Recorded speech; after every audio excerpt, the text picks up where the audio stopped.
Close your eyes for a moment and imagine. You are no longer hoping, no longer waiting. You are not in lack, you are not chasing, you are now. Feel the weight of the world lifted from your shoulders, not because someone saved you, but because the version of you who is already free, already wealthy, already standing in the flow of $50 million, 0 cents, has awakened. Let me remind you of a truth that has been buried beneath your doubts. You already have it. There is no need to hustle harder, to beg the world to give you more, or to ask permission from life itself. Creation is finished. All versions of you already exist, and the one with $50 million, 0 cents is just one assumption away. You must assume the feeling of the wish fulfilled. Not tomorrow, not when the evidence shows, right now. You must walk, talk, breathe, and rest in the knowing that it is already yours. Because money does not come to the needy, it comes to the one who knows it is already theirs. You are not poor. That is a memory, a phantom, a fading echo of an old state you no longer occupy. What you feel now, deeply and consistently, will clothe itself in form. Imagine it now. Your accounts overflowing, your home reflecting abundance, your freedom unshaken by circumstance. Imagine not as a beggar but as a creator, not as a wish but as a fact. Do not ask how. The how is none of your business. The universe rearranges itself around the feeling you sustain, and your only job is to persist in that state until what is invisible becomes undeniable. You do not wait for wealth, you become wealth. You do not wait for a miracle, you are the miracle. $50 million, 0 cents is already mine. I'm not going to get it, I have it now. I accept it, I feel it, I live from it. Say it until you believe it. Then believe it until you no longer need to say it because you'll be living it. And that's when the world will catch up. Breathe. Forget where you are, forget who you've been, forget what is in your bank account, and forget the world that tries so hard to remind you of what you lack. Instead, step into the secret place, the inner sanctuary where all things are possible. Here you are free, here you are powerful, and here you already have the $50 million, 0 cents. Now don't just imagine it as a number in an account. Feel what it means. What does it feel like to know you never have to worry about money again? What does it feel like to wake up and realize that life is now on your terms, that everything you once dreamed of is now simply your reality? This feeling, this inner experience, is the bridge. It is the link between the desire you hold and the world that reflects it. Most people try to force life into giving them what they want. They work tirelessly, striving, hustling, hoping, begging, all from the state of lack. But what they do not see is that life responds not to effort, but to assumption. The assumption that it is already done, that it is already yours, that you are no longer desiring it, but living from it. The secret is not in doing more, the secret is in being more. Be the person who already has it, not in pretense, but in awareness. If $50 million, 0 cents were truly yours now, how would you walk? How would you think? How would you speak? You must dare to enter that version of yourself and dwell there, not as a visitor, but as a resident. You see, desire is only the beginning. It is the spark, but feeling is the fire. Feeling is what sets the wheels in motion. It is the signal you send out to life, the language the invisible world understands. When you feel lack, the world mirrors back more lack. When you feel abundance, it must reflect abundance. Do not wait to see it in the outer world before you believe. That is not creation, that is reaction. Creation happens in the unseen. You create with your inner world, and the outer world has no choice but to follow. So train yourself to feel the feeling of your wish fulfilled, not just in moments of meditation, but in every idle moment. Feel it.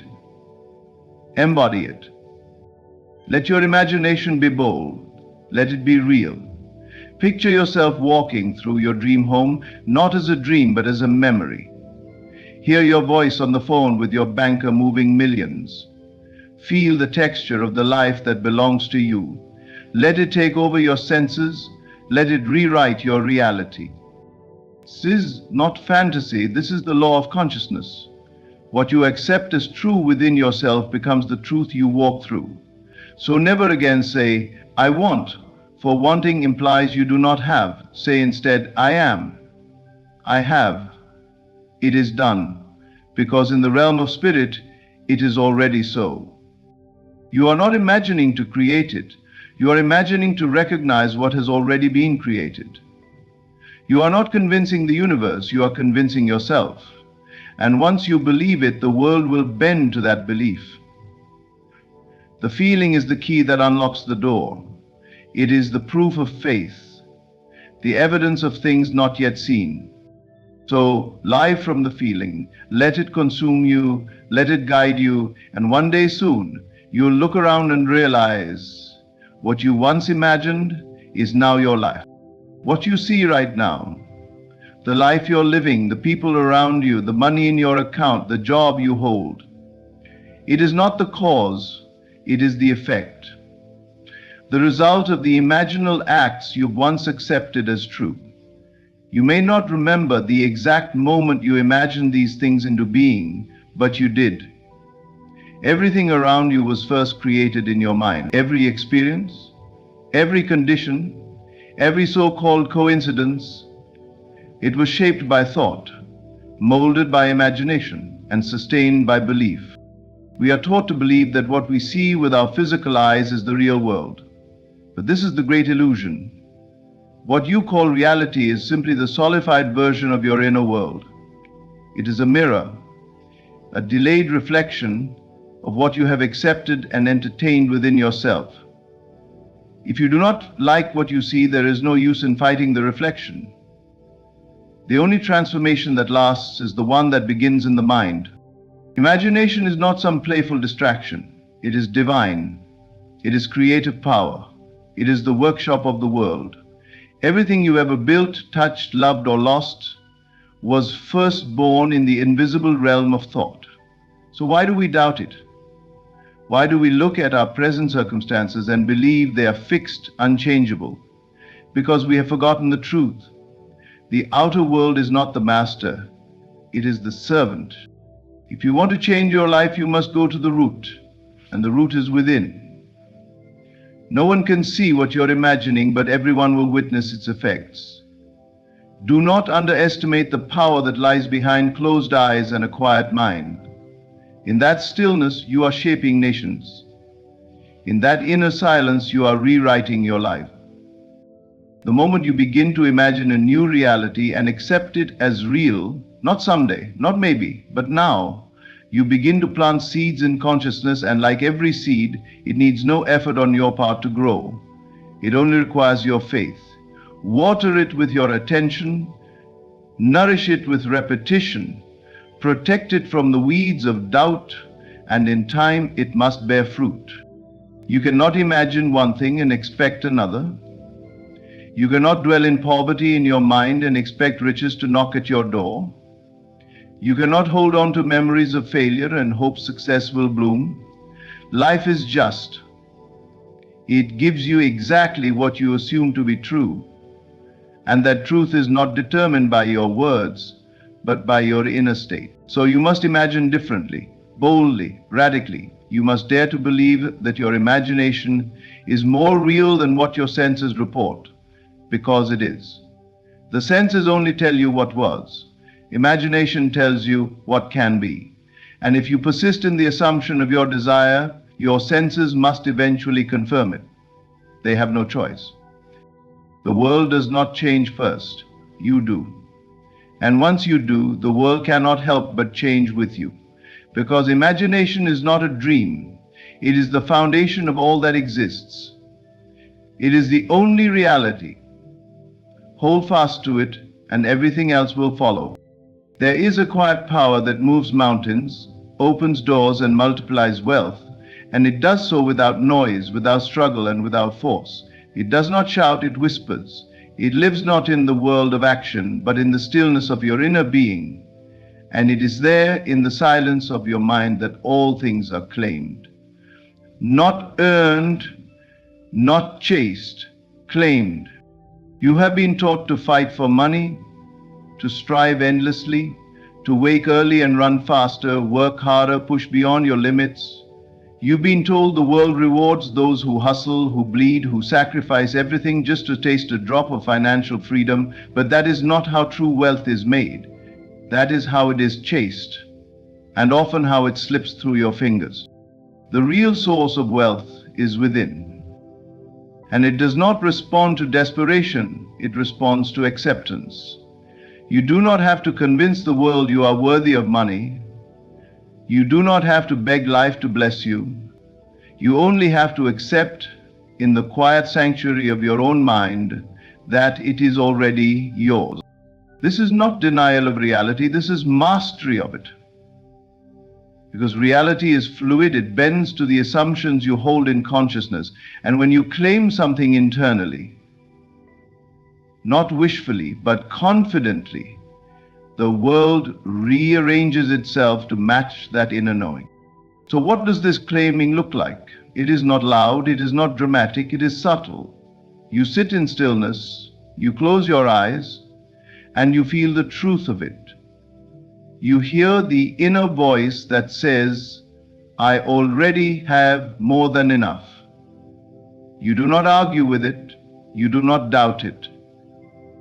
You accept it as your new state of being. In this state, there is no need to hustle to prove yourself. There is no need to compare yourself to anyone else. There is no need to worry about how it will come. The how belongs to the wisdom of life itself. Your only role is to claim it. Think of the wealthy version of you, not in the future, now. What are they thinking? How do they feel about money?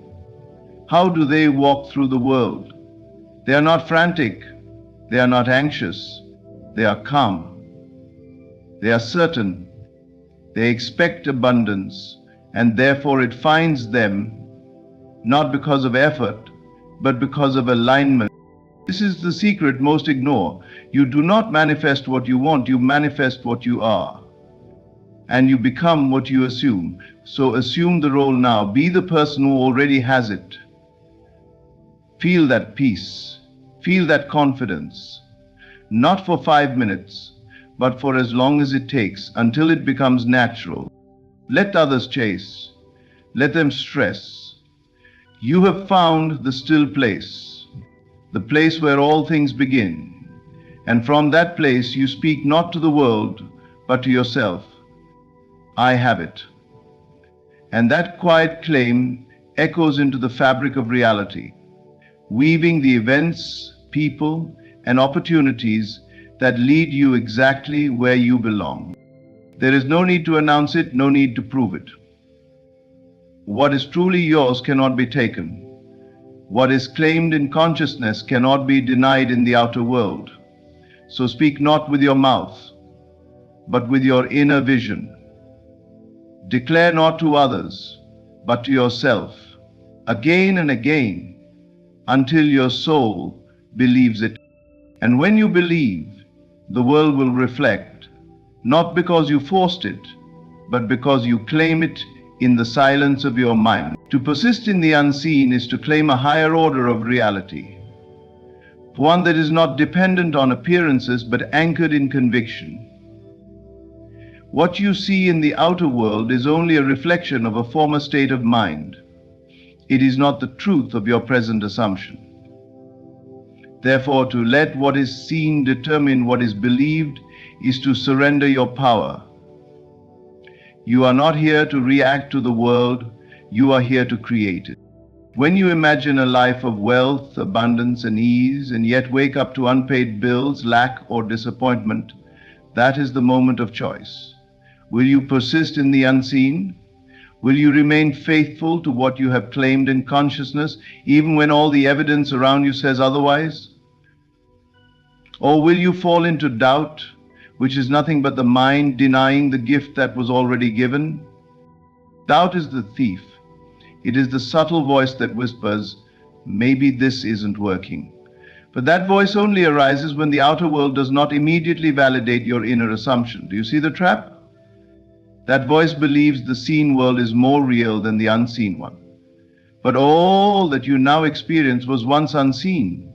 It was once only a thought, a feeling, an assumption. So why would you put your trust in what has been rather than what is becoming? Persisting in the unseen is the highest act of faith. It is declaring, I know what I have assumed, I know what I have accepted, and I will not be moved. It is standing in the invisible truth, knowing it must externalize, not by force, but by law. What you accept in imagination, what you feel to be true, must take shape. The bridge of incidents will appear, even if you cannot yet see how. Your role is not to make it happen, but to hold the state where it already has. The world may laugh at such certainty. It may call it delusion. But what is delusion except refusing to accept that imagination is more powerful than circumstance? What the world calls delusion, the wise call creation. Every great achievement, every breakthrough, every invention began in the unseen. The dreamer who refused to give up, who refused to bow to facts, who persisted, he is the one who changes the world. This is especially true when it comes to wealth. You may declare that $50 million, 0 cents is yours. You may feel it in meditation, see it clearly in your mind. Yet the next day your account says 0. Your job feels limiting. The world seems unchanged. And this is where most give up. They say it's not working. But the truth is, it is working. The seed is planted, the soil has been watered. But because the fruit has not yet bloomed, they dig up the roots with doubt. Remain. Stay faithful. Every time doubt creeps in, return to the feeling of the wish fulfilled. Remind yourself that appearances lie. What is seen is old. What is real is what you've chosen in consciousness. And that reality, if not disturbed, must manifest.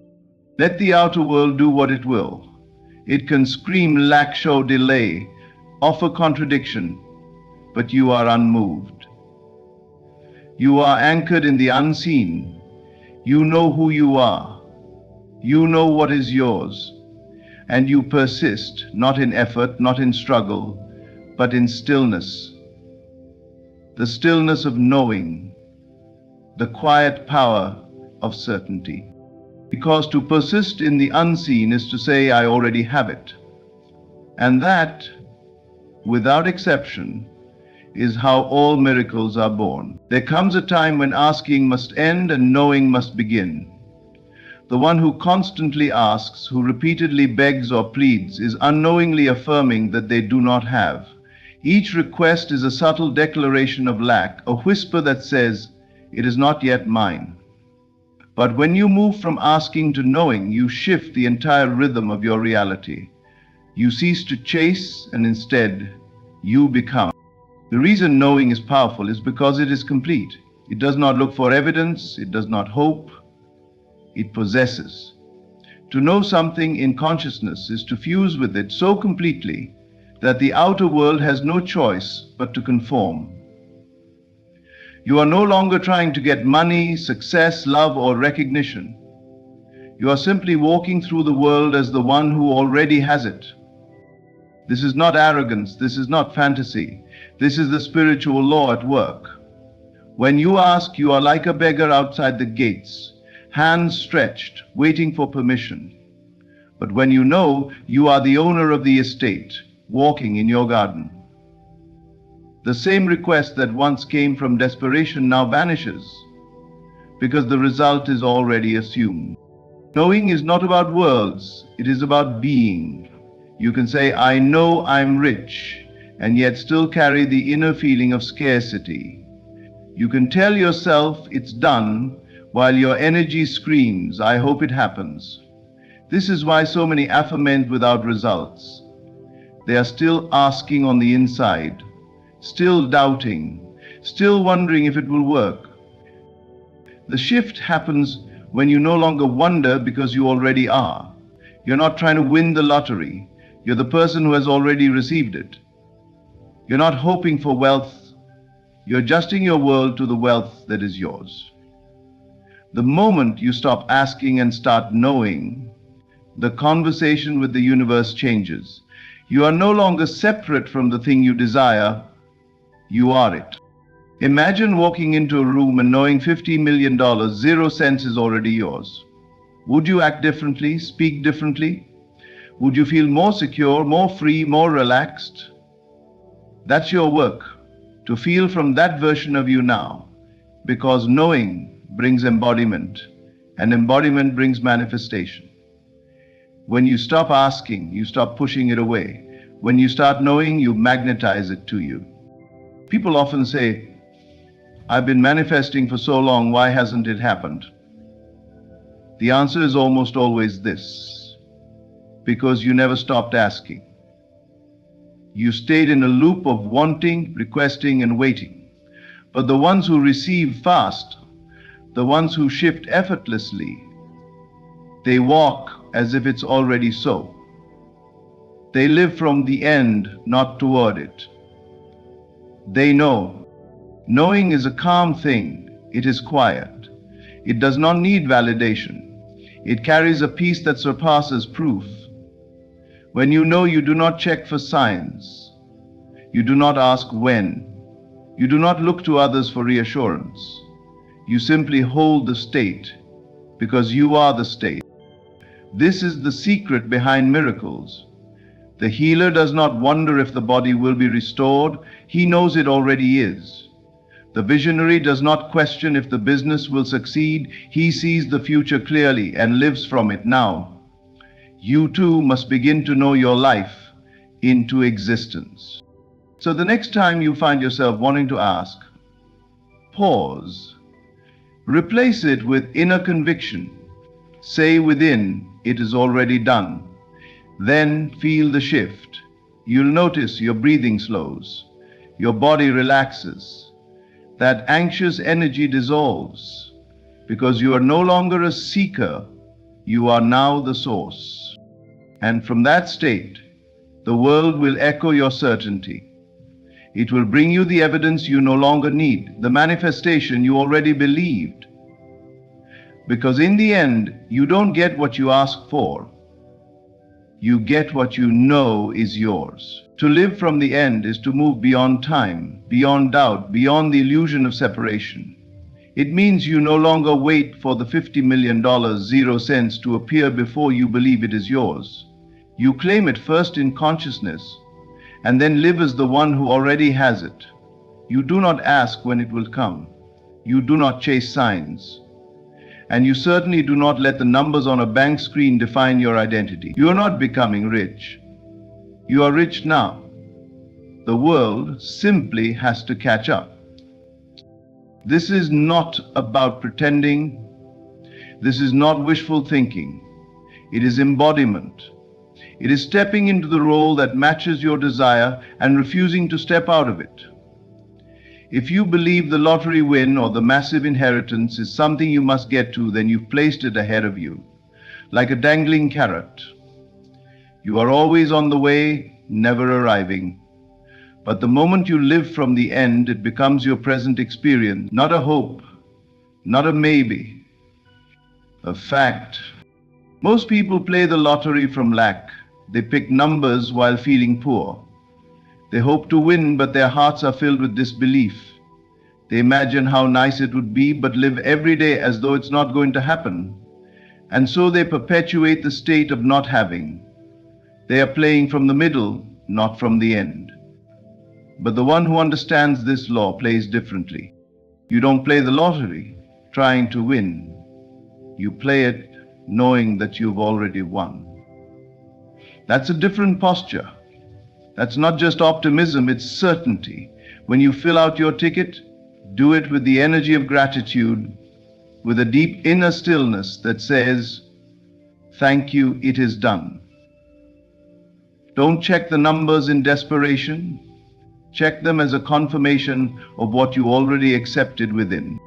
Living from the end means you make decisions as the version of yourself who already has the $50 million, 0 cents. How would you walk? How would you speak? What would you stop worrying about? You don't need to quit your job impulsively or buy things you can't yet afford, but you can embody the freedom, peace, and abundance right now. Feel it, dwell in it, make it normal. And when doubt tries to whisper, "But you haven't won yet," you gently respond, "I have already received it in consciousness, and the physical must obey." You don't argue with the senses, you outgrow them. You stop needing their permission. This is the divine act, when you choose the unseen over the visible and live fully from the place where the miracle is not just possible, but already done. The outer world will always delay in reflecting the inner world. That's how time works. There is a natural unfolding, but when you live from the end, you are no longer measuring time, you're resting in fulfillment, and that stillness draws the event to you faster than frantic effort ever could. So the next time you play the lottery, change your approach. Don't play because you're trying to escape something. Play because you've already arrived. Imagine holding the winning ticket. Feel the surge of peace, not excitement or desperation, just peace. Walk through your day as if the wealth is secured. When you do this, you are not trying to manipulate the outcome, you are aligning with it. This is the magic, not in the numbers, not in luck, but in the knowing. The knowing that reality bends to your assumption, and the end you live from becomes the path you walk. Because when you are already it, the world must rearrange to reflect it. And then, without warning, what was once a fantasy will greet you as a fact. You were never meant to chase, beg, or struggle for your desires. You were meant to assume, imagine, persist, and know. The $50 million, 0 cents is not somewhere far off in the future. It exists now, in the realm of your consciousness, waiting for your alignment. Every thought, every inner conversation, every assumption is creating the blueprint of your reality. Stop asking, stop hoping, stop waiting for signs. Be still, be certain, and live from the end. Or imagination is not daydreaming, it is the foundation of reality. Assume the feeling, accept it in silence, and persist, even when the world shows you the opposite. This is how the bridge of incidents will unfold, effortlessly leading you to what you already claimed within. The money, the freedom, the peace, it's already yours. Think from it, not of it. Live from it, not toward it. This is the secret to unlocking the life that was always meant for you. You're now to value being for watching, for listening, and for awakening to the truth of your power. You are not waiting on the world is waiting on you. Keep imagining boldly, believing completely, and knowing deeply. The evidence will follow. Close your eyes for a moment, not to escape the world, but to create one. You see, before you ever hold that ticket in your hand, something far more powerful must take place. You must hold the experience in your imagination. Do not play the lottery as a beggar pleading for a miracle. Play it as the one who knows the miracle already occurred within. The world will try to convince you that wealth is random, that fortune is blind. But the deeper truth is this: your mind is the architect of every fortune. Before you scratch a ticket, scratch away every doubt. Before you pick a number, pick a new state of being. Stand still and enter the moment after you've won. How do you feel? Where are you standing? Who are you telling? Taste it, touch it, live it in the mind, and do not come back unchanged. People chase luck, but the truly wise know luck is the shadow of belief. The stronger your belief, the longer your shadow stretches across this earth. So just do this. Buy your ticket not with your hand, but with your heart. Walk to the store not with desperation, but with the quiet confidence of one who already holds the prize. And when they ask you, why do you seem so calm, so sure? You smile and say, because I didn't come here to get rich. I came here because I already am. Before the ticket is ever bought, you must see the result in your mind. The true act of purchasing is done in consciousness first. This is the secret most people miss. They walk into a store, hand over their money, and hope. But hope is passive. Hope is rooted in uncertainty. You are not here to hope. You are here to know. To know that reality as you experience it is simply a reflection of your inner world. What you accept as true in imagination, the world cannot help but mirror.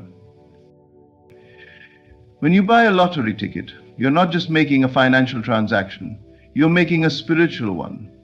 The real purchase happens long before your hand reaches into your wallet. It happens when you dare to believe that the life you desire is already yours. Not one day, not someday, now. The numbers on the ticket are not what decide your fate. Your assumption does. Your inner state, your conviction, that's the currency that counts. If you imagine lack, you reinforce lack. If you imagine loss, you feed loss. But if you imagine joy, if you feel the relief, the thrill, the awe of seeing your numbers match, if you can hold that inner picture and feel it is real, you begin to shape your world from the inside out. The outer world may tell you that the odds are slim, that logic and statistics are the final word. But remember, the outer world is not the cause. It is the result. You must reverse your thinking. Stop letting the world inform your imagination and let your imagination inform the world. Don't let the numbers, the noise, the news, or the experts convince you that you're powerless. The power is in the invisible, the silent act of creation that takes place when you choose to dwell in the end. The world will catch up, but it will only reflect what you've accepted as real in the unseen chambers of your mind. Picture yourself already holding that winning ticket. Feel the weight of it. Hear the announcement. Feel your heart pounding not from doubt, but from certainty realized. Let that version of you live in you right now. Walk differently, breathe differently, think differently. Let your imagination craft the inner movie and play it again and again, not as a dream, but as a memory from the future. You are not trying to win. You are not chasing wealth. You are claiming what is already yours in the realm of the unseen. You don't need to know how it will come. You simply need to be it. Now, the question is not, will I win? The real question is, can I believe in a reality before I see it? If you can say yes to that, you have already won. Because your imagination is not fiction, it is creation. This world is molded by the images you accept as truth. That is why your assumption, the thing you declare is already true, carries the power to shift circumstances, override odds, and bring the impossible into form. That is the real power, not in the ticket, but in the consciousness behind it. So before you even walk into the store, take a moment to go within. Close your eyes and see, not as a watcher, but as a participant. Step into the scene. Walk in the reality where you are no longer wanting. You are receiving. You are celebrating. You are transformed. That version of you already exists. You are not creating it. You are aligning with it. The purchase is made not with money, but with belief. Not with effort, but with awareness. Before the numbers are drawn, draw the feeling of fulfillment within. Make the inner real and the outer will follow. Because imagination is not daydreaming. Imagination is destiny. Don't hope for the win. Assume you've already won. This is not about wishful thinking. This is not about daydreaming or fantasizing. This is about a profound shift in consciousness, a movement from longing to possessing, from waiting to receiving. It is a deliberate choice to dwell in the end, to live mentally and emotionally from the outcome, not toward it. Hope is weak. It implies distance. It says, maybe one day. But assumption is powerful. It brings the future into the present. It claims the result now. When you assume you've already won, you do something extraordinary. You condition your inner world to reflect the very thing you desire, and in time, the outer world has no choice but to conform. Feel the joy now, not as if you're pretending, not as if you're acting, but as if the thing you've asked for has already unfolded. What does that feel like? If you truly believed the lottery was won, how would you breathe? How would you walk into a room? What conversations would you have? How different would your energy be? These are not small things. They are everything. They are the signs that your inner world has shifted. People often say, I'll feel better once it happens. That's backwards. You must feel better first. You must feel secure, feel excited, feel grateful now. Not because the world has given you proof, but because you have chosen to be the proof. You no longer wait for evidence. You become the evidence. You declare the state of the wish fulfilled and occupy it fully, and then the world mirrors that declaration in form. This is not about pretending you won and checking your bank account every hour with anxious eyes. That's not faith. That's fear in disguise. To feel the wish fulfilled is to rest in it, to know it so deeply that you no longer grasp, no longer beg, no longer worry. You are no longer concerned with if or when because it is done. You are not waiting for signs, you are living from the sign. You see, security is not a number in a bank account. It is a vibration, a state of being. When you win inwardly, you stop chasing. You radiate. You draw in. You become the center from which wealth flows. Your conversations change. Your posture changes. Your thoughts become peaceful, confident, expectant. Not because you are hoping something happens, but because you know it already has. Do you understand? What power that gives you. The moment you assume the feeling of your desire fulfilled, you cease to be the person who needs and become the person who receives. Your identity changes.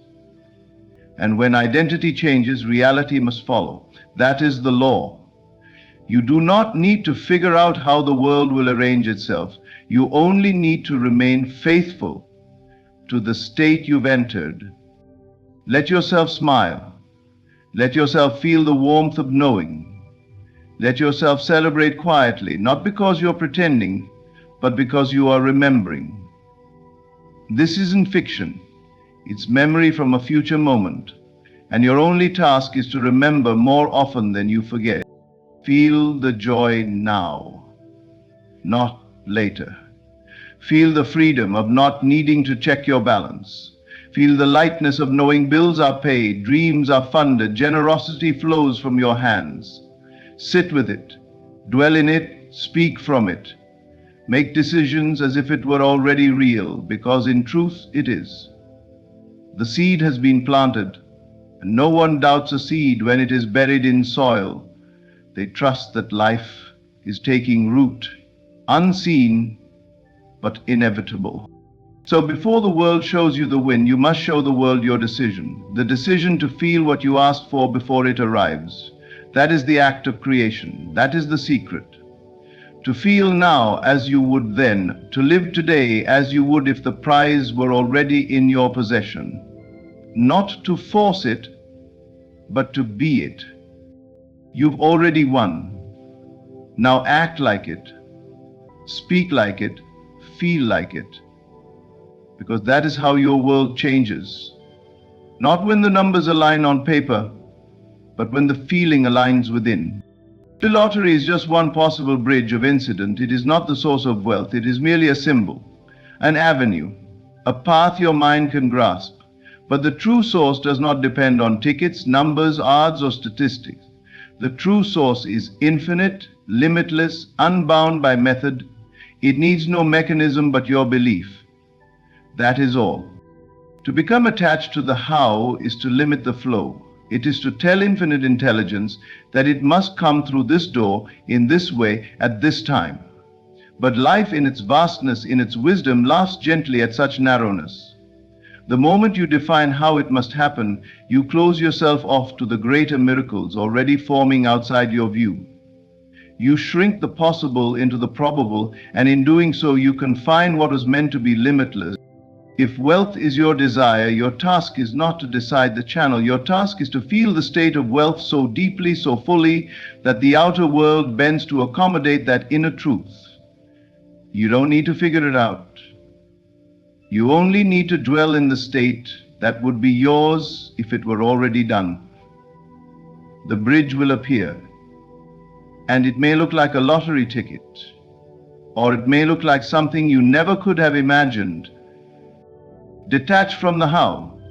Do not confuse the channel with the source. Do not worship the tool. The universe has endless tools. What it needs is your permission. And that permission is given through belief. Not hope, not struggle, not effort, but belief. Belief that what you have imagined in full faith and feeling is already yours, not in the future, but now.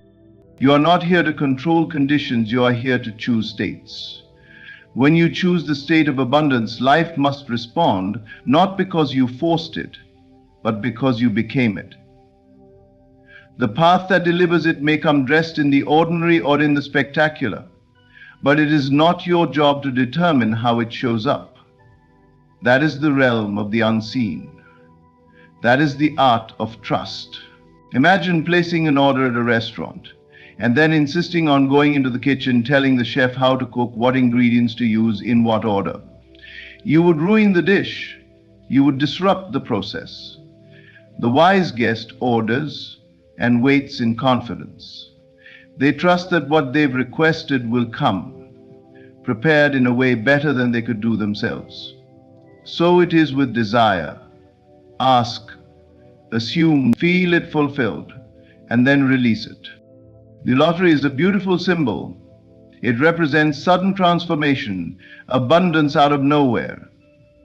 But don't cling to it. Don't worship it. It is just one way. The truth is, you are already wealthy in essence. And once you fully identify with that state, wealth must come from one door or another, often the least expected. Your imagination is the factory of all form. It is the beginning of every bridge, every unfolding. Use it to enter the state, not to plan the strategy. Let life surprise you. Let the unseen arrange what your conscious mind could never orchestrate. The lottery ticket is not the prize. If you win within, you cannot lose without. This is law. This is truth. Wealth comes not to those who grasp, but to those who know, who rest, who trust. You may be inspired to buy the ticket and do so in joy without attachment. But never place your faith in paper or numbers. Place it in your inner world where the true creation takes place. Let the bridge form on its own. You are not the architect of the outer. You are the dreamer of the inner. And the dream, once felt as real, will always find a way. Often, in ways you never saw coming. You are not someone hoping to be rich, you are already rich. This is not about pretending. This is not about delusion. This is about truth, a deeper truth than what your senses may currently suggest. It is about choosing to dwell in the end, to anchor your identity in the result you desire, not the conditions you temporarily observe. To live from the end is to claim the state as already yours. You do not ask if it's possible. You decide that it is done. You are no longer on a journey to your desire. You are already at the destination.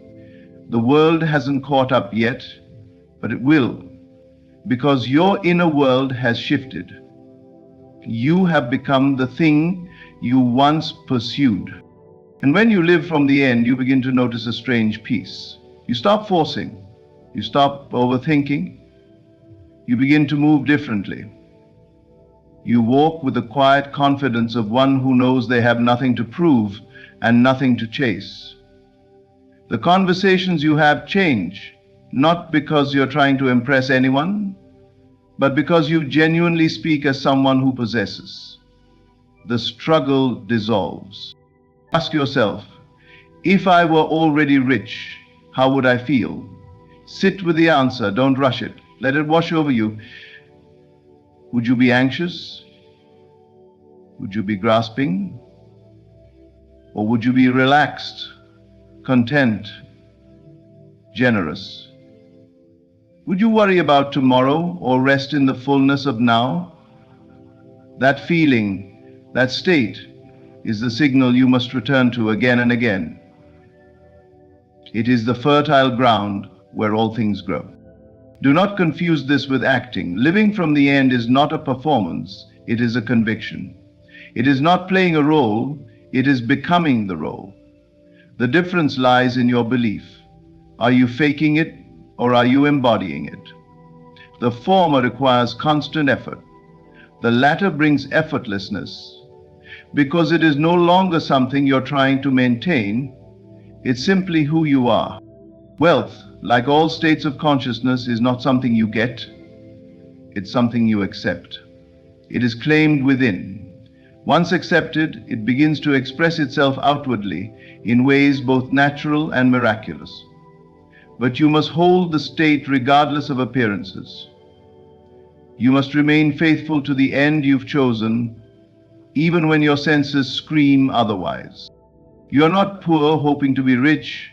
You are not lacking trying to become abundant. You are abundance itself, waking up to your own identity. Everything around you may still reflect the old state, but that's just the echo, and the echo fades when the sound changes. You are that sound. You are that vibration, and the world always matches the tone you choose. Living from the end changes your choices. You no longer beg, you no longer plead, you no longer worry if this will work. You know it already has. This knowing frees you.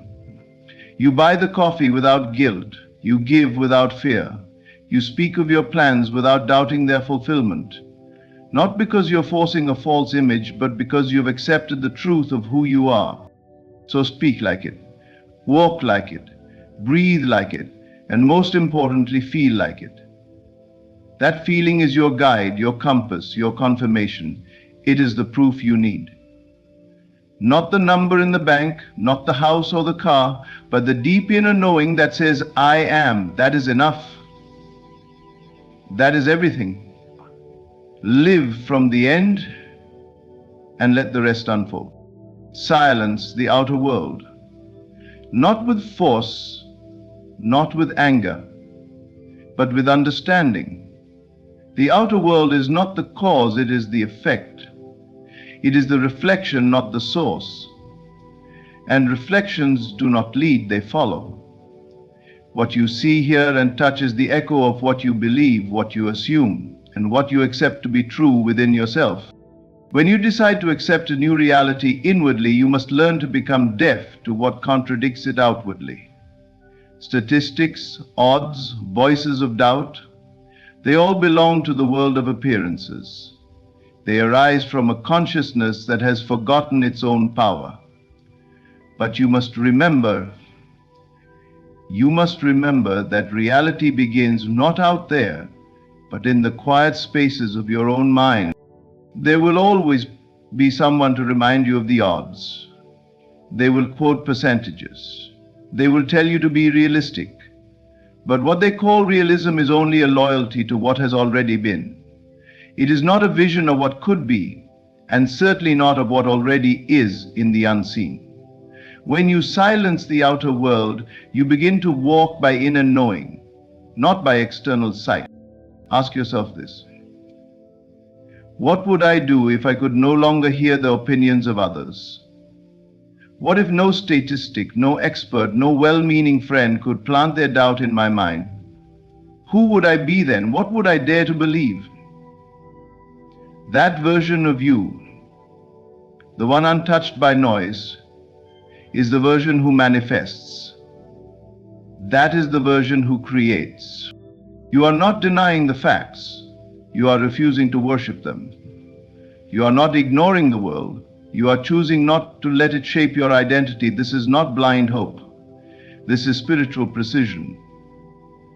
You understand that what is seen came from the unseen, and that to change the outer, you must shift the inner. And that shift begins with silence. Silence is not the absence of sound, it is the absence of reaction. You can walk through a world of doubt and be unmoved by it. You can hear the negative news and still choose to hold your vision. This is power. Not loud, not boastful, but deep and immovable. When the storm outside rages, the one who is rooted within is untouched. What you accept within will reflect without.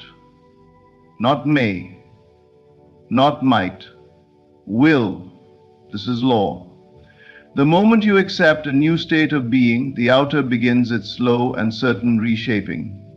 But it takes faith. It takes discipline. You cannot plant a seed and then dig it up every time someone questions your garden. You must remain faithful to the seed. You must believe in its invisible growth. Silencing the outer world doesn't mean isolating yourself physically. It means becoming sovereign inwardly. It means letting your imagination speak louder than the voices around you. It means deciding that your inner world is the authority, and the outer must comply. When the outer contradicts your desire, it is not a warning. It is a test, a mirror reflecting your former state. Smile at it. Don't fight it. Don't argue. Just remember who you are and where the true creation takes place. Every master, every visionary, every soul who has shifted reality has first silenced the noise of what is and listened instead to what could be. The world changes for the one who no longer lets it dictate what to believe. This is your secret place. This is your power. Live from within. Let your assumptions lead. What you accept in your heart will soon echo in your life. Do not seek confirmation outside. Create confirmation inside. And the rest will follow. Silence the outer world and listen to the deeper truth. Your attention is the magnet. It draws unto you not what you want, not what you wish, but what you consistently dwell upon. What you give your energy to, that is what multiplies in your world. Where your attention goes, reality flows, and you are always paying something with your focus. The question is, what are you buying with your attention? Many speak of luck. They speak of chance. They obsess over statistics and odds, believing the universe deals its blessings through random selections. But that is the illusion. The truth is far simpler and far more profound. Your world is molded by the content and direction of your attention, not in bursts, not in fits of desperation, but in steady focus, in assumption, in feeling, in acceptance. If you constantly look at lack, you expand lack. If you constantly analyze why something can't happen, you reinforce its impossibility. You have been given the divine gift of attention, and with it, you choose daily which version of reality you inhabit. It is not fate, it is focus. This is why you must become a master of your inner conversations. You must watch what you rehearse in your mind. Are you dwelling on what if it doesn't work? Or what if it goes wrong? These are not harmless thoughts. They are invitations. They are signals sent out into the field of creation, asking for more of the same. The subconscious doesn't judge. It accepts. It doesn't filter for good or bad. It simply creates what is impressed upon it most deeply. If your attention is on certainty, on the knowing that your desire is already fulfilled, then that is the vibration you offer. And reality cannot help but match it. It may not come through the path you expect. It may not arrive on the timeline you prefer. But it must come because the law is firm. Attention gives birth to. This is not about forcing yourself to never have a negative thought. It is about choosing your dominant vibration. What do you return to? Where do you rest? That is the true magnet. If you can train your attention to dwell on abundance, not just financial but emotional, spiritual, relational, you will begin to see it spring up around you like grass after rain, slowly at first, then suddenly, everywhere. You were not meant to be tossed around by circumstance. You were not designed to be a servant to outer conditions. You are the origin point. You are the cause, not the effect. And your power lies in where you place your focus. So do not squander it by watching everything that's going wrong or obsessing over how it might fail. That is attention wasted. And see yourself as one who already has what they desire. Feel the warmth of that fulfillment. Dwell there. Return often. Let it become your home. Let it become so normal within you that the outer world has no choice but to comply. There is no need to beg, no need to chase. Just align. Just bring your attention back again and again to the state of already having, already being, already knowing. This consistency of attention is the soil from which miracles grow. So, if you are tempted to worry, ask yourself, what am I feeding with my attention right now? And gently redirect it. Not with force, but with certainty. Choose what you see within. Choose what you focus on. Choose what you feel. For this is not just the beginning of creation, it is the creation itself. You are the magnet. Your attention is the force. And the reality you seek is already waiting. Not to be found, but to be focused upon. Before you ever touch that lottery ticket, understand this. The true transaction happens within. The ticket is not the power, you are. Your imagination, your assumption, your inner silence, and your attention. These are the keys. Don't chase the outer world for signs, and don't beg life to bless you. Stand in your knowing. Feel it done. Live as the one who already possesses what others are still hoping for. Let go of the how and trust the unseen hand that shapes reality according to your inner acceptance. Wealth, peace, and fulfillment do not come to you. They come from you. The moment you realize this, the need for effort fades and manifestation becomes natural. You don't need luck. You need alignment. Thank you for listening with the ears of the Spirit. May your inner world be rich, your imagination vivid, and close your eyes and listen. Not with your ears, but with the depth of your soul. There is a version of you right now, not someday, but now, that already has the $90 million, 0 cents. This isn't about earning. It isn't about luck. It is about recognition. You are not waiting for the money to come. The money is waiting for you to align with it. You see, the outer world is only a shadow, a reflection, a delayed echo of what you already believe and accept within. If you walk around believing you're broke, you're simply hypnotized by a lie. You've forgotten the truth. The truth is, you are already rich. Do not ask how it will come. That is not your business. Your only job is to accept the gift already given. The $90 million 0 cents exists in your reality now. The question is, are you living in the state of the one who owns it? Feel it. Right now. Feel the life you would live with $90 million, 0 cents. Not later, now. Walk through your home. Smell the newness in the air. Hear the silence of peace, of abundance, of financial security. Dress like it, speak like it, think like it, spend in consciousness as though your supply is limitless, because it is. Every time you doubt, you delay.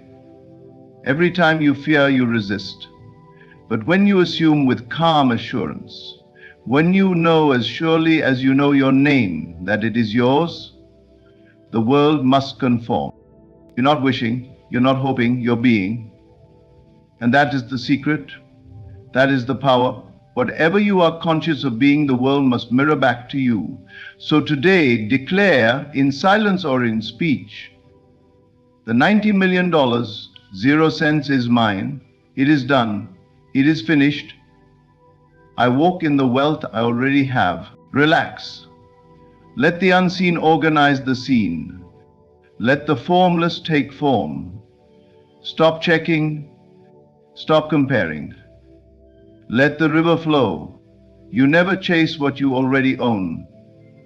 And $90 million, 0 cents, is already yours. What you vividly imagine with feeling, you claim as yours. This is not a poetic metaphor or a motivational sentiment. It is a law, an unchanging truth that governs the hidden mechanics of your life. Everything you see in your outer world is born first within you. It is shaped not by effort, not by force, but by the quiet power of imagination fused with belief. Imagination is not daydreaming, it is creation. When you close your eyes and enter the world within, you step into the true source of all reality. This inner world is not a fantasy. It is more real than what your senses report. For everything you have now, whether you call it success or struggle, was first imagined or accepted in your consciousness. The invisible always precedes the visible. This is why those who understand the inner world no longer argue with circumstance. They do not wrestle with the facts of life. They understand all facts are just echoes of former imaginal acts. So when you sit in silence and you begin to imagine yourself already in possession of what you desire, not hoping, not wishing, but knowing, you are initiating the cause of its manifestation. Imagination is ownership. The moment you see it clearly within and feel its reality, you are not asking for it, you are claiming it. And what you claim within must be echoed without. You cannot imagine lack and expect abundance. You cannot hold visions of failure and manifest triumph. The world will not give you what you want. It will give you what you are, and you are what you consistently imagine with emotion. The key is not to simply picture your desire, but to become it in feeling. Feel the relief, feel the joy, feel the gratitude of already having it. When you do, the line between the imagined and the real dissolves. Your subconscious, which creates your reality, cannot tell the difference between what is vividly imagined and what is physically experienced. It takes your imaginal acts as commands. Think of it this way. The moment you imagine yourself as wealthy, truly, deeply, and consistently, you are no longer reaching for money. You are no longer acting from a place of lack. You are now moving as one who has. And that shift, subtle yet powerful, is everything. You do not need to figure out the details. The how is never your concern. Your only task is to remain loyal to the assumption that it is already done. This is why the ones who succeed often seem calm, assured, even when outer circumstances suggest otherwise. They have touched the vision within and felt its truth. They live from it. And because of that, they do not need to struggle to make things happen. The world bends quietly and surely to the image they hold inside. Imagination is not an escape from reality, it is the womb of reality. Your current life is simply the outpictured form of your previous imaginal acts. If you desire change, it begins not with action but with vision. Create a new scene in your mind. See yourself as already living the life you desire. Do not question it. Do not shrink it. Allow yourself to accept it fully. Feel it as though it were the most natural thing in the world. And then let go. Not with indifference, but with trust. Trust that what you have seen within is already yours, that it is finished, that nothing needs to be forced. You are not creating, you are remembering a future that already exists in the invisible. The more vivid and consistent your imaginal life becomes, the more effortlessly it must crystallize into form. Everything begins with imagination, and what you imagine with deep feeling and unwavering belief is not a wish, it is a possession. You own it the moment you feel it real. That is the secret most never realize. But those who do, live lives most never believe are possible. You do not attract wealth. You do not chase abundance. You do not reach outside yourself to find it. What you seek is not out there. It is already within you, waiting to be realized. This is the great secret, hidden in plain sight. The wealth isn't coming to you, it's already in you. The process is not one of magnetism, but of awakening. You are not pulling something closer. You are removing the veil that has kept it hidden.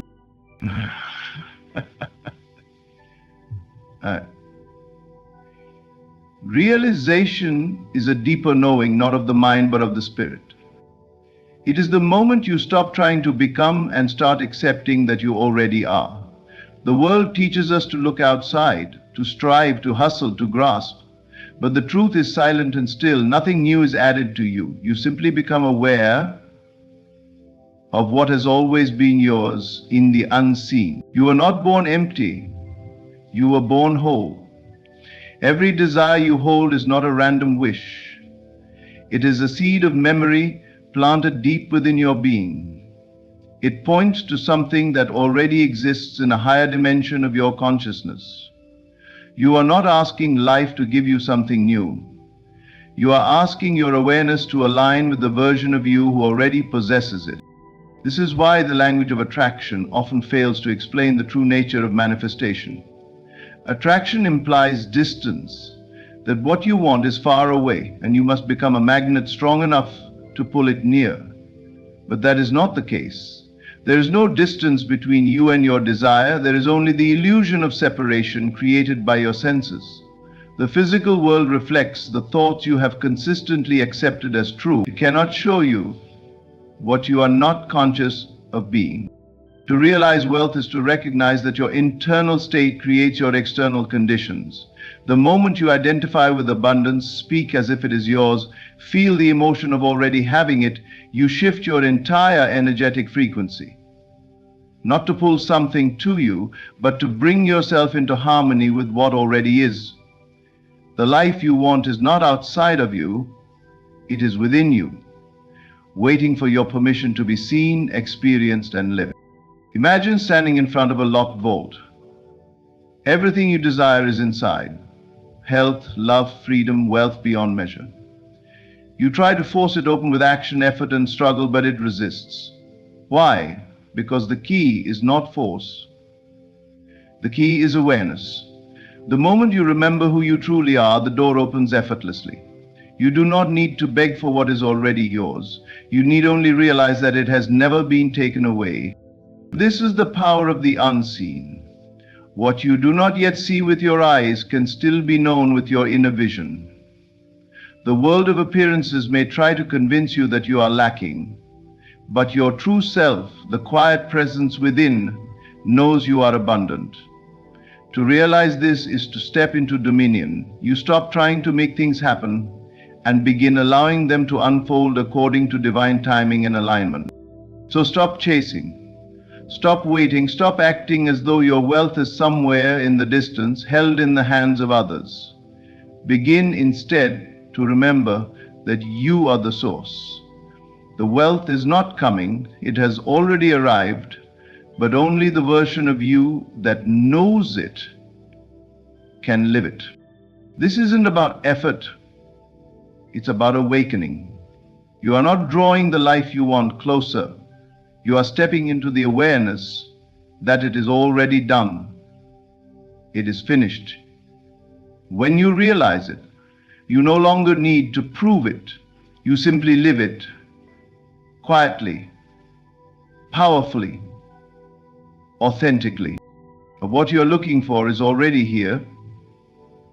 Not out there, not tomorrow, not with someone else. It's within you now.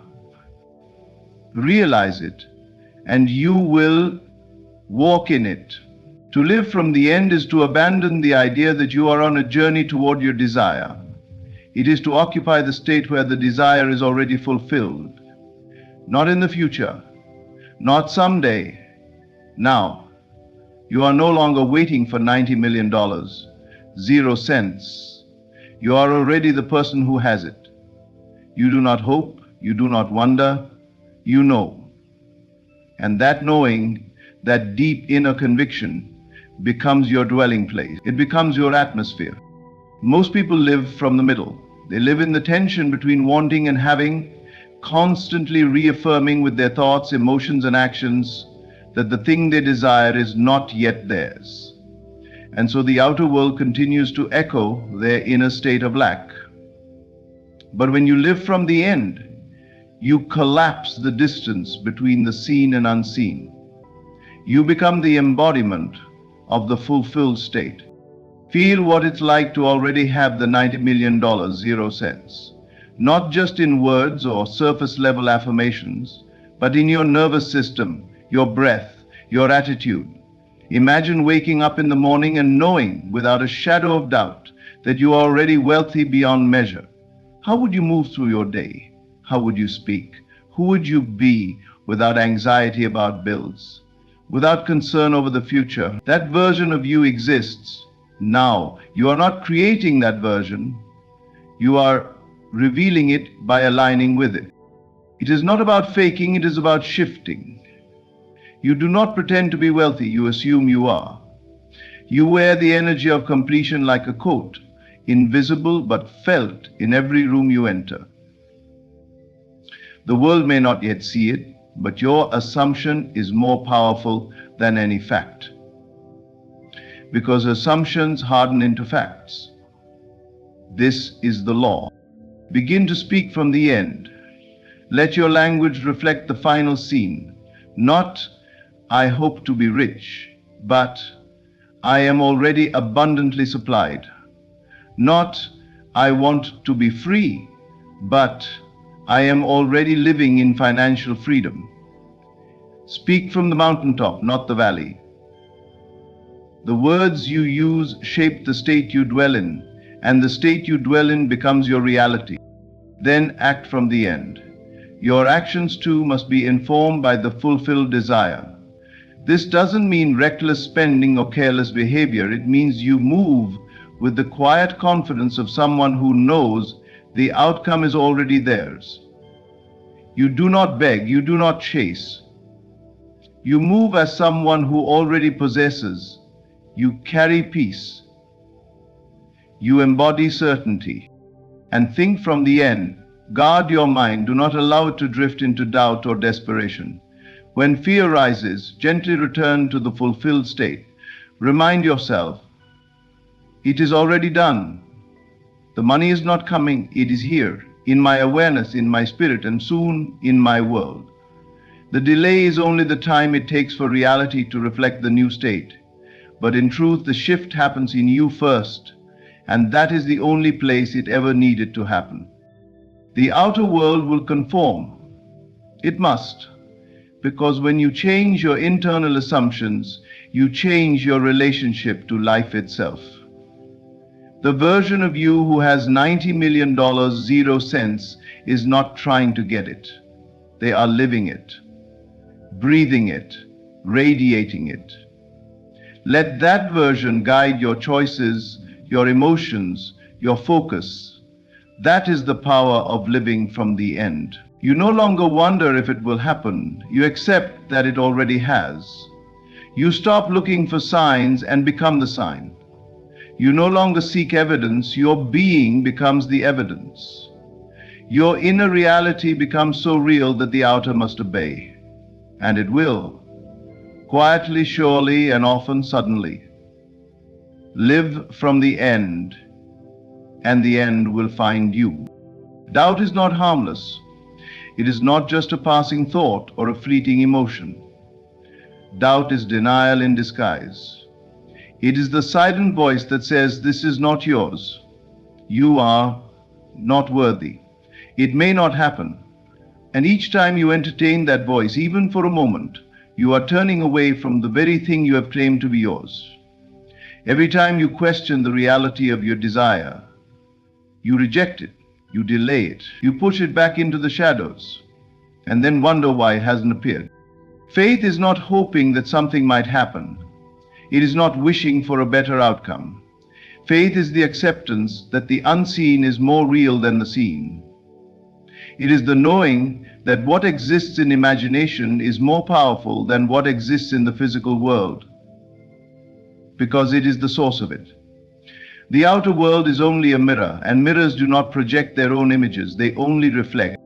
When you understand this, you begin to guard your inner conversations. You begin to pay attention to what you believe when no one is watching, what you feel when you're alone. Do you truly believe your desire is already yours? Or are you still waiting for the world to show it to you before you claim it? Doubt says, "I'll believe it when I see it." But faith says, "I'll see it because I believe it." This is the great reversal. The world teaches you to trust your senses, but creation begins in the invisible. The senses only catch up to what the mind has already accepted as true. So when you doubt, you are saying that your senses, the same senses that once deceived you, are more trustworthy than your inner vision. Deny the power within you by surrendering it to the noise around you. This is why many fail in their attempts to manifest. It's not because the desire is wrong or the universe is slow. It's because they live in a constant tug-of-war between belief and doubt, faith and fear. One moment they affirm, the next they question.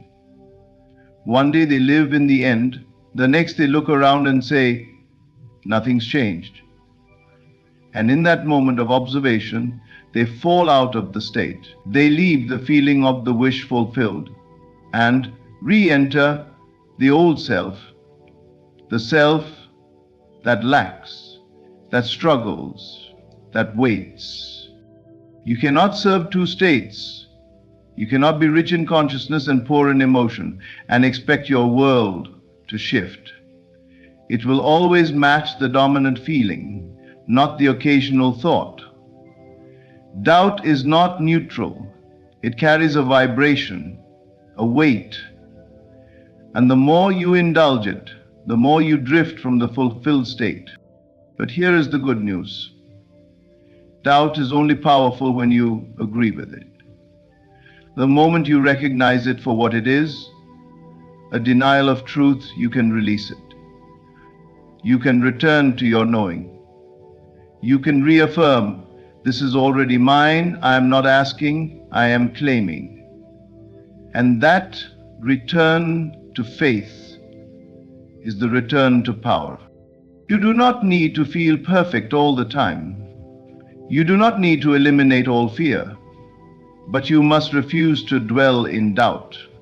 When it arises, meet it with stillness. Don't argue with it. Don't panic. Simply remember, what I imagine with feeling is more real than what I see with my eyes. The world will catch up, but I will not wait to believe. I believe now. I know now. And that knowing, that quiet certainty, becomes the foundation of your world. You live from it, you breathe from it, and because you do, reality has no choice but to reflect it back to you. Not in fragments, not in part, but in fullness. That is the reward of faith and the silence of doubt. Choose wisely.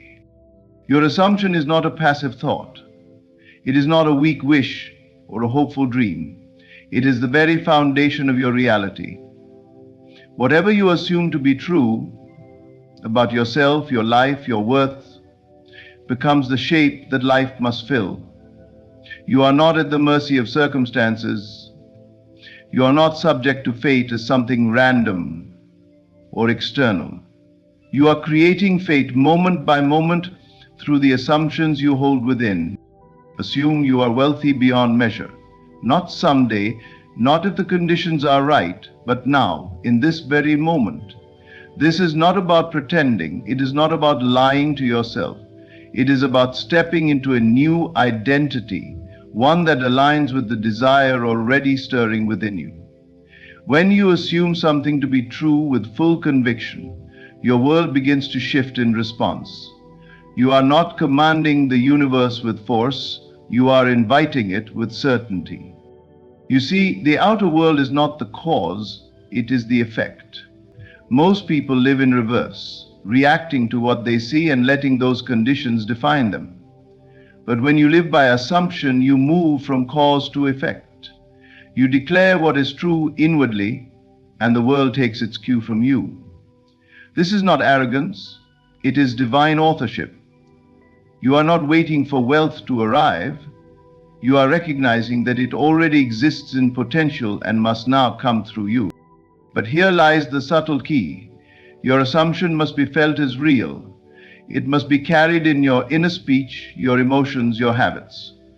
To assume wealth is to feel the freedom of it, to carry the ease and confidence that comes from knowing there is always more than enough. You walk differently.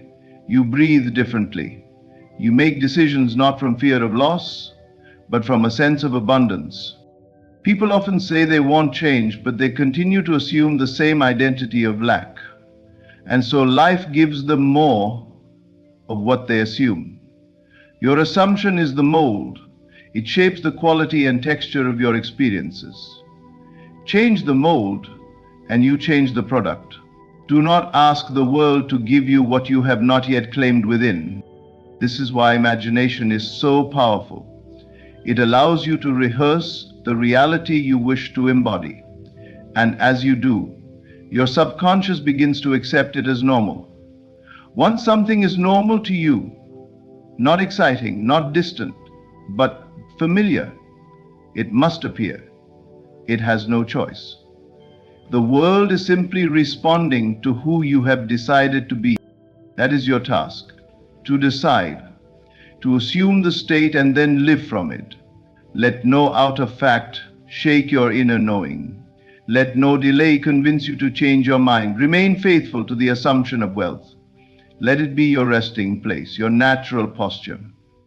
When you think of the future, let it be through the lens of someone who already has what they once sought. Close your eyes and hear this truth. You are not waiting on your desire. Your desire is waiting on you. Waiting on you to rise, to elevate, to vibrate at the frequency of what is already yours. The world around you is not fixed. It bends, it molds, it reshapes according to your vibration. You are not a victim of circumstance, you are the cause. What you radiate, you attract. If you hold low thoughts, you will see a low world. But when you rise, internally rise, you will see mountains move. Vibration is simply your state of being. You do not manifest through effort, you manifest through alignment. The higher you vibrate, the faster creation flows through you. Joy is a magnet. Gratitude is a portal. Love is a key. These are not emotions, these are frequencies. And the universe responds to frequency, not words. So, imagine, not lightly but boldly, with depth, with emotion, with certainty, see yourself already there, already living what you once longed for. Not in the future, now. Accept it as already done, and your world must obey. The moment you feel it real, the unseen goes to work. The invisible becomes visible. But you must not waver, persist in the assumption, hold the feeling even when appearances lie, especially when they lie. Your job is not to chase or strive. Your job is to become. Become the version of you that already has it. The shift is internal, and when you vibrate higher, manifestation does not take time, it takes acceptance. So today I urge you, stop lowering yourself to match what is fading. Rise to meet what is calling. Vibrate higher, and you will manifest faster, because the moment you become it, it must come to you. You do not attract what you want, you attract what you are. This is the most misunderstood truth in all of creation. The world around you is nothing more than a mirror, faithfully reflecting back the state you consistently dwell in. People believe they must work harder, push more, chase endlessly after what they desire, yet they do not realize that the outer world is secondary. It is the echo. The origin lies within. The secret is not in the doing, but in the being.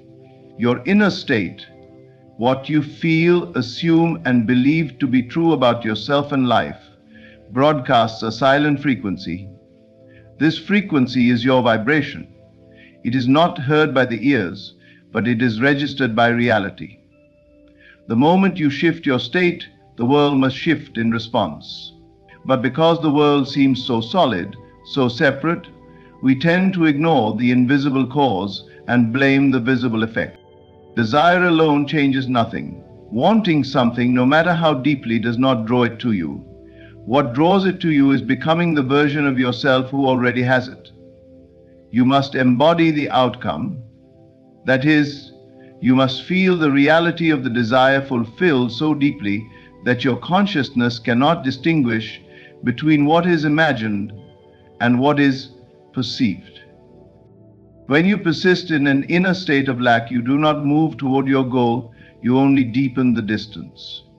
If you feel unworthy, if you feel desperate, if you feel incomplete, those feelings form the vibration you emit, and life, being completely impersonal, reflects it back to you in kind.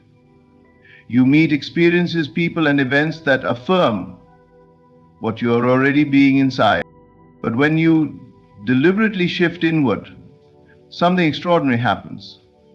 When you begin to feel worthy, blessed, and whole, not because the world gave it to you, but because you decided it, you change your entire vibration.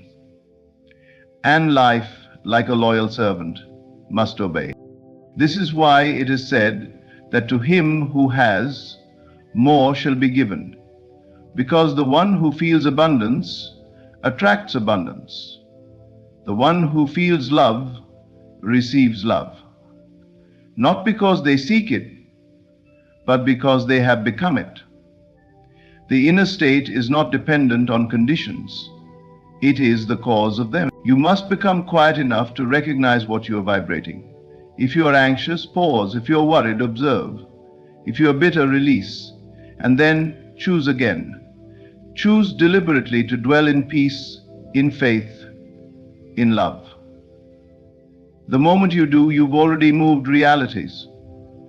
The world you see may not change instantly, but the blueprint has been altered. Creation is finished. All possibilities exist now. The only thing that separates one outcome from another is your alignment with it.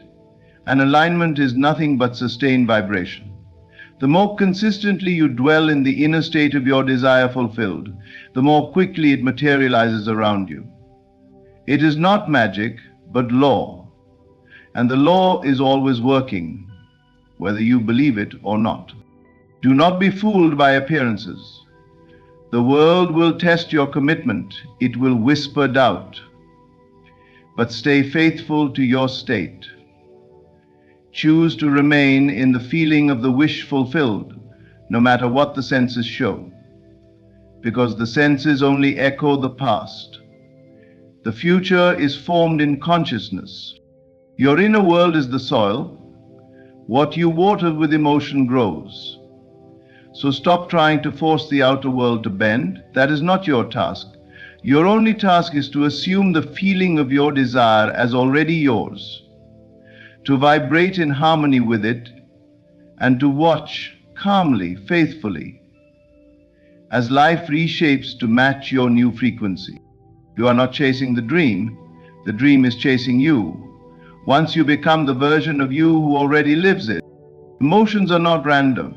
They are not meaningless reactions. Emotions are energy, pure and powerful, flowing through the body like a signal, like a vibration sent out into the field of creation. They are not simply feelings, they are frequencies. They move, they radiate. They reach out and draw back to you that which matches their essence. This is why emotion is not something to suppress or escape. It is something to understand, to guide, and to use with purpose. Every emotion you experience sends a message to the unseen. When you feel low, when you dwell in fear, anger, shame, or doubt, you are not just having a bad day. You are aligning with a lower frequency reality, one that will reflect back to you the very same feeling you are emitting. The outer world mirrors the inner climate. It does not respond to words or desperate affirmations spoken in contradiction to your feelings. It responds to the truth of your emotional state. But what happens when you begin to rise?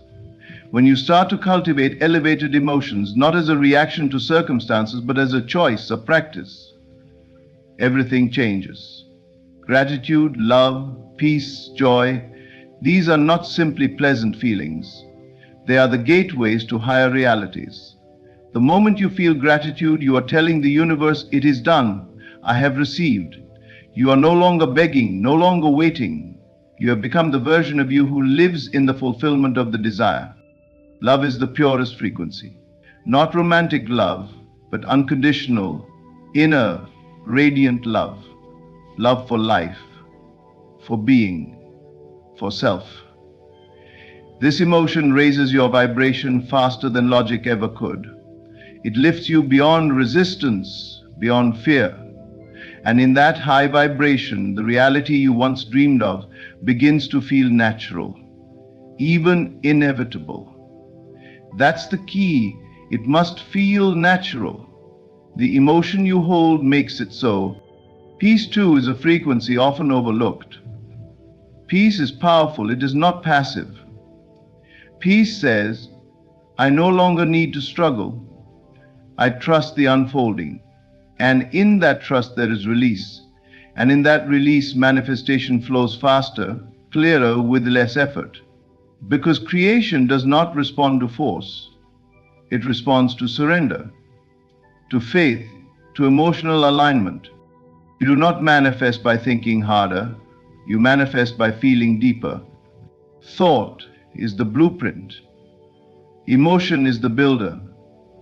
The more you feel in harmony with your desired reality, the more swiftly it is constructed in your world. You must not wait for the thing to happen to feel good. You must feel good to allow the thing to happen. Imagine the person you wish to become. How do they feel? What emotions fill their day? Start there. Begin to generate those emotions now, even before anything has changed. Because in truth, the inner change is the cause. The outer result is the effect.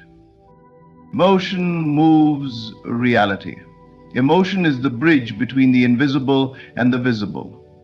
When you align emotionally with what you desire, you shorten the distance between you and the outcome.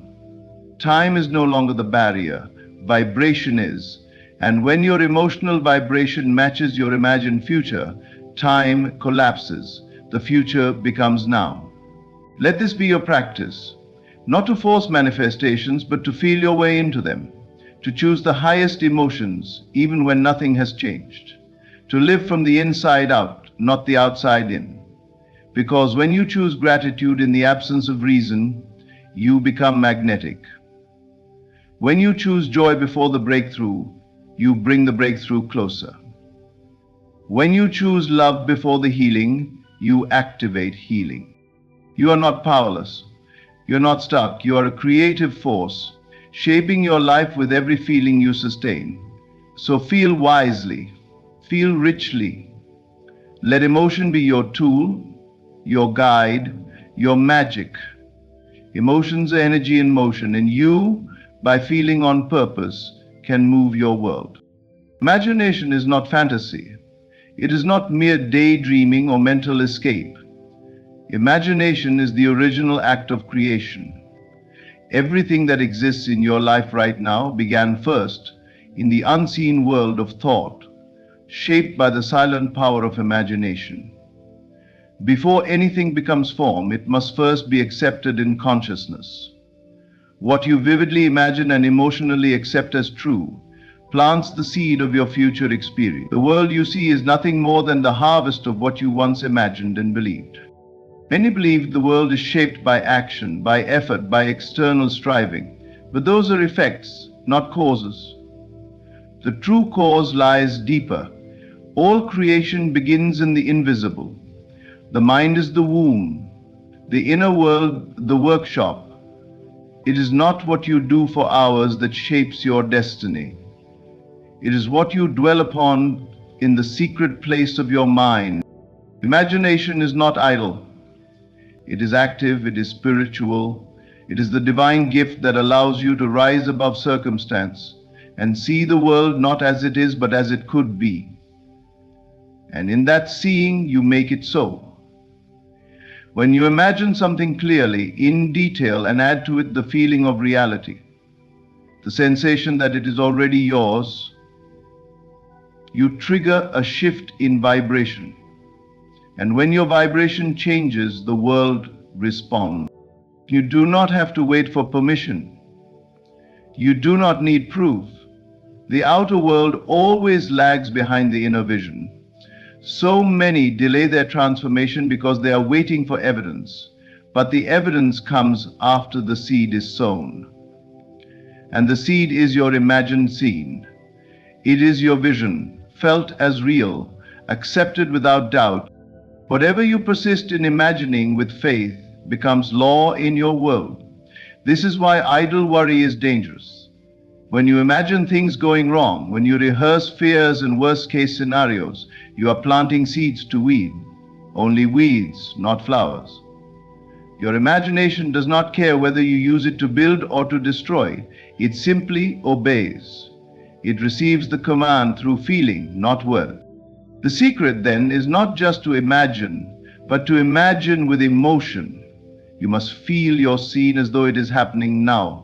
You must enter it so completely in your inner world that the outer world becomes irrelevant. The senses may still reflect the old story, but you remain loyal to the vision, knowing it is only a matter of time before the world reshapes itself to match your inner assumption. Imagination is more than visualization, it is full embodiment. It is hearing the sounds, seeing the colors, feeling the textures of your desired reality. It is holding the end in mind and living from it mentally rather than towards it physically. You assume it is done. You let go of the need to figure out how. And in that surrender, creation begins to move. Think of imagination as a spiritual blueprint. You are always building something. The question is, are you building consciously or unconsciously? Are you imagining based on past disappointments or based on new intention? The future does not come from what you have known. It comes from what you see and feel in the stillness of your own mind. Do not underestimate this power. The world honors action, but action follows vision. When you imagine rightly, inspired action arises effortlessly. You are led, you are guided. The right people, the right moments, the right doors begin to appear. Not because you forced them, but because your inner world summoned them. Creation is not something you wait for. It is something you initiate.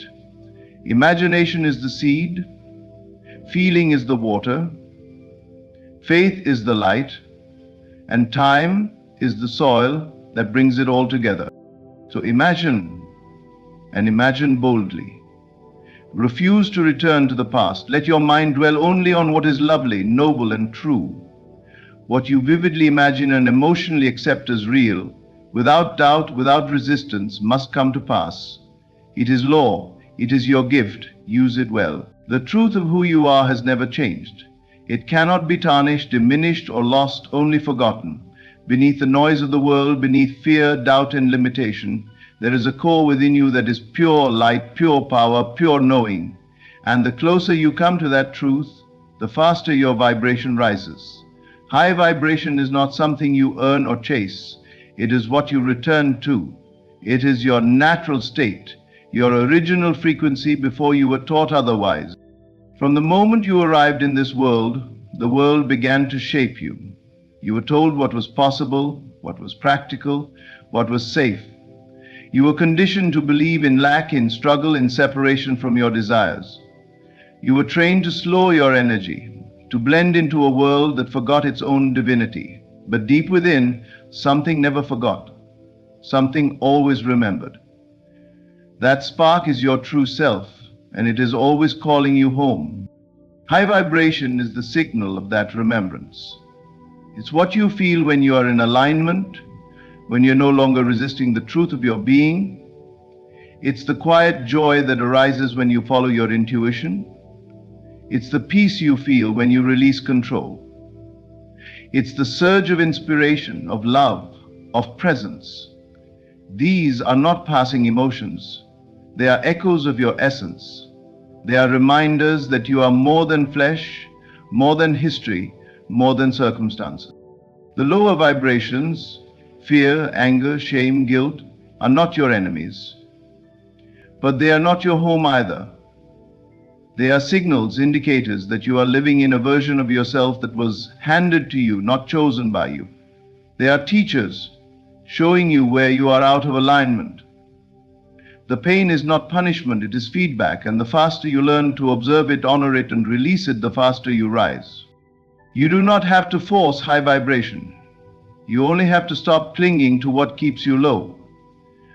You are not meant to carry the burdens of your past. You are not meant to wear masks to please the world. You are not meant to doubt your power, your worth, your beauty. These are illusions, taught, reinforced, and repeated until they seemed real. But the truth never left you. It simply waits for your return. The more you align with your authentic self, the one who feels deeply, who speaks truthfully, who dreams without apology, the faster your vibration becomes. And with that speed comes clarity. You begin to see life differently. Opportunities appear. Relationships shift. Circumstances respond. You don't have to chase outcomes. They begin to move toward you, drawn by the resonance of your truth. To live at a high vibration is to live lightly, not because life is always easy, but because you no longer resist it. You meet each moment with presence, not panic. You trust the unfolding, not because you know the details, but because you know who you are. You've stopped identifying with the noise, and you've remembered the stillness beneath it. The fastest way to raise your vibration is to return to what is real. Gratitude, compassion, joy, trust, not because these make you better, but because they reveal who you've always been. You are not trying to become something new. You are peeling away what is false. You are unlearning the illusion and reclaiming the truth. So when the world feels heavy, pause, go within, feel the breath, remember who you are. High vibration is not a destination. It is the frequency of your being.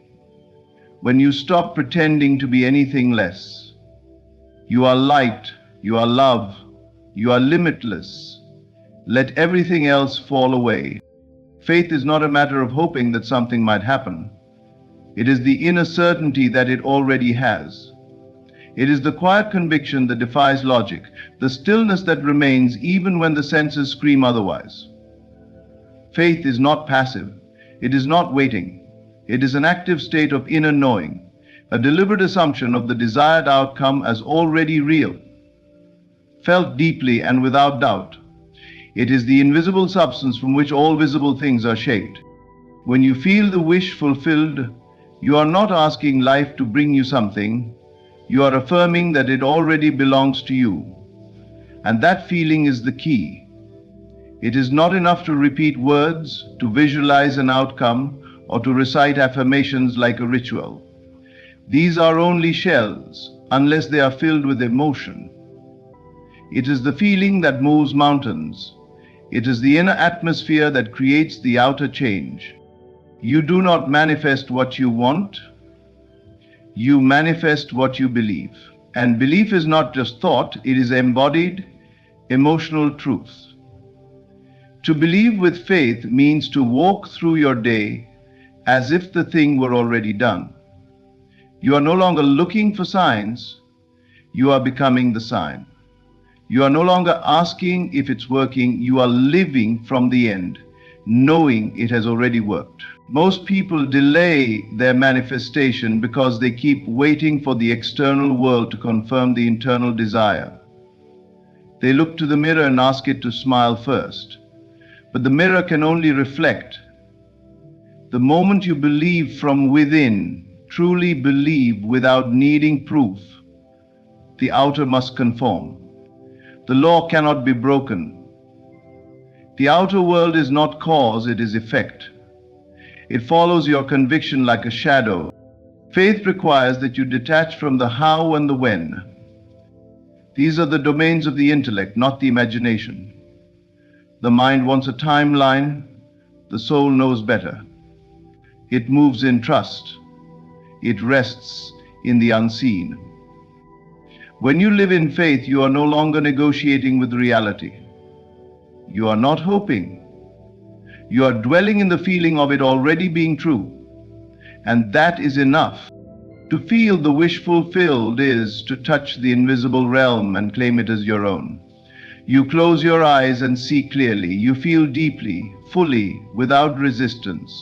You allow yourself to be taken over by the mood of the outcome. You rehearse not the problem, but the solution. Not the lack, but the abundance. You become the one who already has it, already lives it, already knows it to be theirs. This is not fantasy, it is creation. You are not escaping reality, you are forming it. Faith is the spiritual substance that calls things unseen into form. You don't need to convince others or even yourself in words. The feeling does the work. It anchors the unseen. The moment you feel the wish fulfilled, manifestation begins. Not when it arrives, not when it shows up on your doorstep, but in the moment you dwell in it as real. It may take time to appear, but that is no concern of yours. The seed takes time to sprout, but its emergence is certain. Your only job is to remain faithful to the feeling. Stay loyal to the unseen. Do not be shaken by appearances. Do not argue with delay. These are tests of persistence, not evidence of failure. Keep returning to the state of the wish fulfilled. Keep breathing life into your vision with feeling. What you feel consistently becomes fact. That is the quiet power of faith. It does not ask, it declares. It does not hope, it assumes. And in that assumption, life rearranges itself to match your inner truth. Persistence is the key that unlocks the door between the unseen and the seen. It is not enough to assume once, to imagine once, to feel once. The creative power of the inner world is activated by repetition, by sustained belief, unwavering focus, and the refusal to be swayed by appearances. What you assume with consistency becomes the law of your world, for consciousness is the only reality, and assumption is its blueprint. Every assumption, when felt as true, begins to clothe itself in form. But between the assumption and its full manifestation, there is often a gap. And in this gap lies the test, the temptation to doubt, to abandon the vision, to return to the evidence of the senses. Yet it is in that very moment that persistence must rise. To persist in the assumption is to remain loyal to the unseen truth, regardless of what the outer world reflects back to you. The world is a mirror. not a master. It does not dictate your reality, it reflects it. What you assume to be true inwardly, the world will echo. But it cannot do so instantly in all cases, for time is the cushion that allows the unseen to become seen. Do not be discouraged by the lag. Do not measure your success by how quickly things appear. Measure it by how unwaveringly you can remain faithful to your inner state. Persistence is not struggle. It is not forcing. It is not efforting in fear or desperation. It is calm, focused dwelling in the end. It is the quiet power of the one who knows, who rests in the inner conviction that what is imagined and accepted must come to pass. Even if the outer seems unchanged, you remain unchanged in your assumption. You do not explain. You do not seek reassurance. You simply continue to feel the wish fulfilled. When you persist in your assumption, you are training the subconscious mind.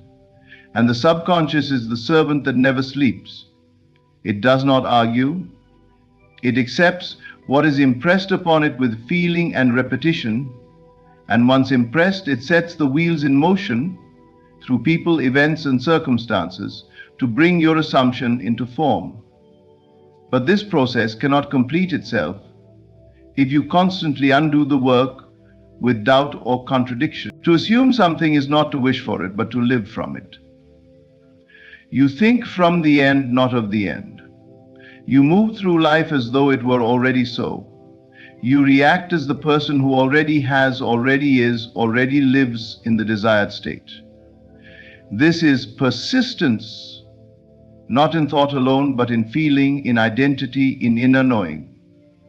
You become it before it becomes visible. Do not be fooled by appearances that contradict your assumption. The world often rearranges itself through what looks like chaos or opposition.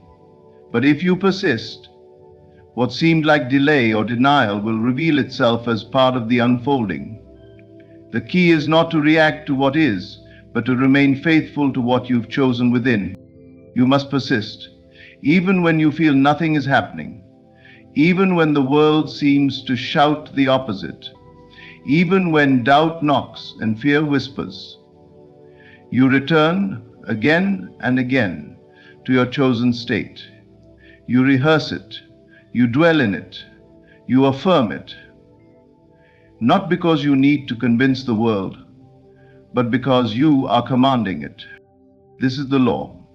What you assume, consistently and unwaveringly, must become your experience, not because you are lucky, not because the world has changed, but because you have. You are no longer living from circumstance, you are living from consciousness. And consciousness shapes reality.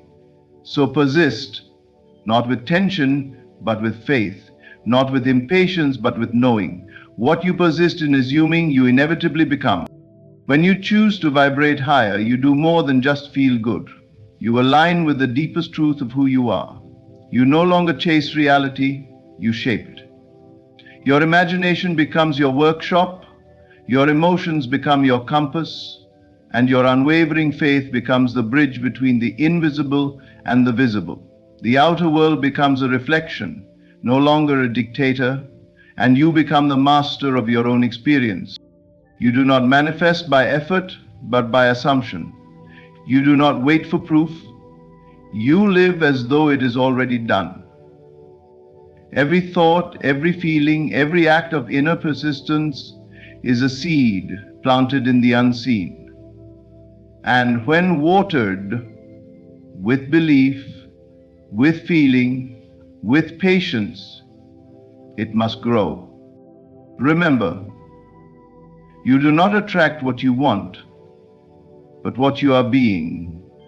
So become it now, feel it now, assume it now. Let the vibration of your desired reality flow through your inner world and trust that the outer must follow. This is not hope, it is law.